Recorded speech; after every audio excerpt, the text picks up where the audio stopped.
Welcome to Suman TV. గిరిజనుల జీవనోపాధిని మెరుగుపరచడానికి ఉద్దేశించిన ప్రతిష్టాత్మక పథకం ఇందిరా సౌరగిరి జల వికాస పథకం. పోడు భూములను వ్యవసాయ యోగ్యంగా మార్చి వాటికి నీటి సౌకర్యం కల్పించాలనే లక్ష్యంతో ఈ పథకాన్ని రాష్ట్ర ప్రభుత్వం ప్రారంభించింది. పోడు భూములు సాగు చేసుకుంటున్న గిరిజన రైతులకు 5 ఏళ్ల కాలంలో సౌర పంపు సెట్ల ద్వారా నీటి వసతి కల్పించడం ఈ పథకం యొక్క ముఖ్య ఉద్దేశం అన్నమాట. అంటే దీని ద్వారా 2.1 లక్షల మంది గిరిజన రైతుల ఆధీనంలో ఉన్న 6 లక్షల ఎకరాలకు సాగునీరు అందించాలని ప్రభుత్వం లక్ష్యంగా పెట్టుకుంది.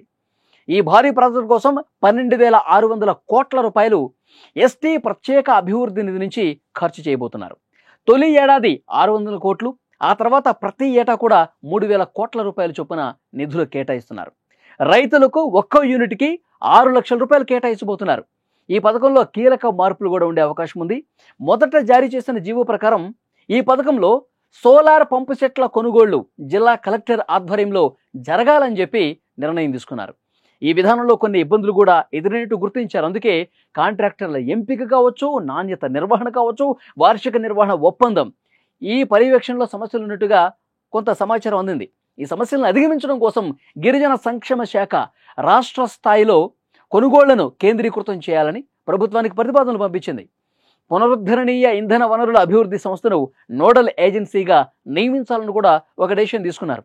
సో డెఫినెట్గా ఇది ఉపయోగకరమైనటువంటి పథకంగా తెలుస్తోంది. ఈ మార్పుల వల్ల పథకం అమలు వేగవంతం అవుతుంది. కేంద్రీకృత కొనుగోలు వల్ల నాణ్యతలో అభివృద్ధి సాధించవచ్చు. కేంద్ర ప్రభుత్వం సౌర పంపు సెట్లపై ఇచ్చే రాయితీని కూడా దీనికోసం ఉపయోగించుకోవచ్చు. ఈ కొత్త విధానం వల్ల గిరిజన రైతులకు మరింత వేగంగా, సమర్థవంతంగా నీటి వసతి కల్పించి వారి ఆర్థికాభివృద్ధికి దోహదపడుతుందని ప్రభుత్వం చెప్తోంది.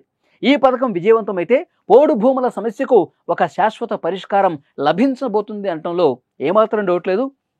నిజంగా గిరిజన రైతులకు ఇదొక గొప్ప అవకాశం. తాము సాగు చేసుకోవటానికి ఆ భూముల్లో పంపు సెట్ల ద్వారా డెఫినెట్గా నీటిని పారించి వాళ్ళు వ్యవసాయం చేసుకోవటానికి, వాళ్ళ అభివృద్ధి పథాన్ని నడవటానికి ఇది ఒక గొప్ప ప్రాజెక్టుగా తెలియజేస్తోంది. సో రాష్ట్ర ప్రభుత్వం చిత్తశుద్ధితో గిరిజనుల కోసం, గిరిజన రైతాంగం కోసం ఈ పథకం తీసుకొచ్చింది. డెఫినెట్గా దీన్ని ఉపయోగించుకుంటే కనుక వాళ్ళ అభివృద్ధికి ఇటు ప్రభుత్వం ఏ విధంగా అయితే సాయం చేస్తుందో, సో డెఫినెట్గా దాన్ని ఉపయోగించుకుంటే గిరిజనులకే ఎక్కువ లాభం.